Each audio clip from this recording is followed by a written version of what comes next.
করি তাহলে আমার একটা বিপিএম পিপিএন পাওয়া যাবে, বা ওই বিপিএন পিপিএন নিয়ে সে হয়তো বা ঢাকায় আসতে পারবে।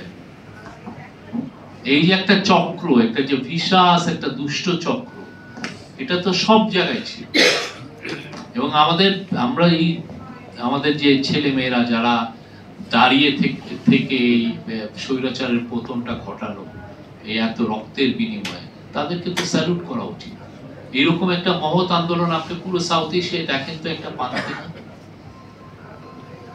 পুরো সাউথে, আমি পাকিস্তানের হিস্ট্রি আমার মুখস্থ, নেপালের হিস্ট্রি আমার মুখস্থ, ভুটান, মালদ্বীপ, সেগুলো তো গণাই ধরলাম না।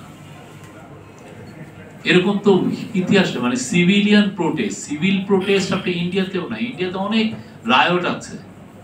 রায়টে আপনি 84 সালে শিখদের রায়টে প্রচুর লোক মারা গেছে, বা গুজরাটের রায়টে প্রচুর মুসলমান মারা গেছে। তো এটা তো রায়ট। এখানে আপনি সিভিলিয়ান একটা বাচ্চা ছেলে মেয়ে, যা 13%, ইউএনই বলছে 1400 জন মারা গেছে, তার 13% হচ্ছে শিশু। কি ভয়াবহ একটা মানে মানে কিলিং! এটা তো চিন্তা করা যায় না। এটা শ্রীলঙ্কাতেও কিলিং হয়েছে, কিন্তু এটা ছিল সিভিল ওয়ার, তামিলদের সাথে মেইন গভর্নমেন্টের একটা সিভিল ওয়ার। বাংলাদেশের এটা, আপনারা যারা ইতিহাস পড়েন, উনি ইতিহাসের ছাত্র, আপনারা দেখবেন, এটা মিলিয়ে দেখবেন, আশেপাশের কোনো দেশে এরকম এইরকম সিভিলিয়ান পপুলেশনের উপরে বর্বরভাবে পুলিশ কোনো এইভাবে বা সিকিউরিটি ফোর্স এরকম অত্যাচার করেছে, এরকম কিলিং করেছে কিনা আপনি পাবেন না।